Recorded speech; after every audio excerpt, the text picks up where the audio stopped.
Hi guys, welcome back to the channel. My self Vinesh Kumar और आज हम एनएसटी स्टोइकियोमेट्री का क्वेश्चन नंबर 114 कर रहे हैं। क्वेश्चन नंबर 114 में क्या है, तीन गैसेस दी हुई हैं, carbon monoxide, methane and neon.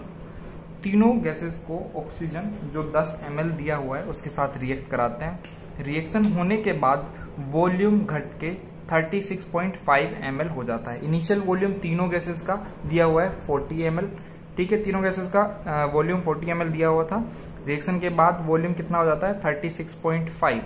Further information दी हुई है कि जब रिएक्शन को मतलब जो प्रोडक्ट है उसको KOH से रिएक्ट कराते हैं तो फर्दर वॉल्यूम डिक्रीज हो जाता है, जिसका और वो वॉल्यूम जो डिक्रीज हो रहा है वो कितना है 9 ml।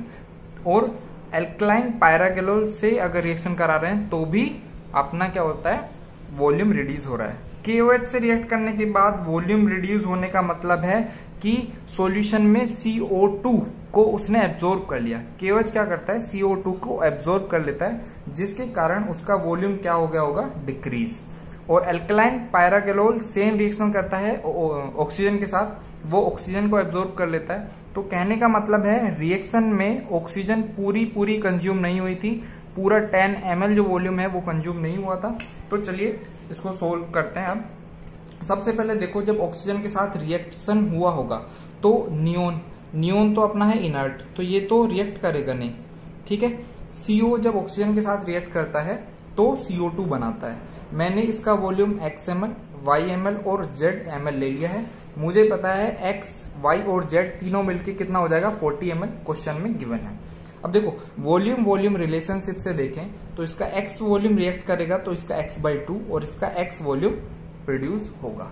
ठीक है, अगर इसका y ml रिएक्ट कर रहा है तो इसका 2y ml रिएक्ट करेगा और प्रोड्यूस कितना करेगा y ml। ठीक है, तो ये हो गई वॉल्यूम रिलेशनशिप।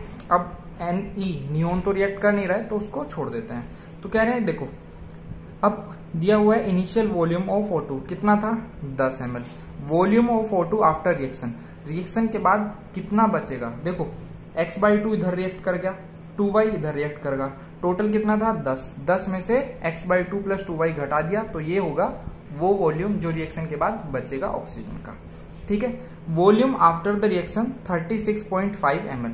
रिएक्शन के बाद कौन कौन सी गैसेस वहां पर प्रेजेंट रहेंगी, ये CO2 और जो अपनी ऑक्सीजन बची हुई है और नियोन। ठीक है, तो x ये वाला, y ये वाला और z जो नियोन से अपने को मिला है, plus 10 minus x/2 minus 2y ये क्या है, जो ऑक्सीजन बचा हुआ था ना, volume of O2 after the reaction. तो किसके बराबर है 36.5। अब उसमें क्वेश्चन में दिया हुआ था KOH के साथ रिएक्ट कराते हैं, उसके बाद क्या बनता है अपना 9 ml वॉल्यूम रिड्यूस होता है। KOH क्या करता है, CO2 को एब्जॉर्ब करता है। CO2 कितना था x+y, तो x+y इक्वल टू 9, मतलब इतना CO2 था उसने एब्जॉर्ब कर लिया, सारा CO2 एब्जॉर्ब कर लेगा। तो हमको एक इक्वेशन मिल गई x+y इक्वल टू 9। तो x ये CO2, y ये CO2 सबको एब्जॉर्ब कर लेगा, टोटल कितना हो जाएगा x+y जो कितना होगा 9, क्वेश्चन में गिवन है।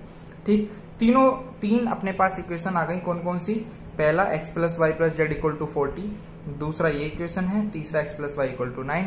सोल्व करेंगे तो यहाँ पे CH4 मतलब y की वैल्यू आती है 6 और परसेंटेज हमको निकालना था, तो percentage of CH4 equal to 6/40। 40 क्यों, इनिशियली 40 था, इंटू 100 ये आ गया अपना 15%।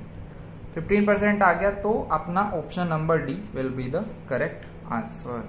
ठीक है, आई होप सबको क्वेश्चन जो है वो समझ में आया होगा। ठीक है।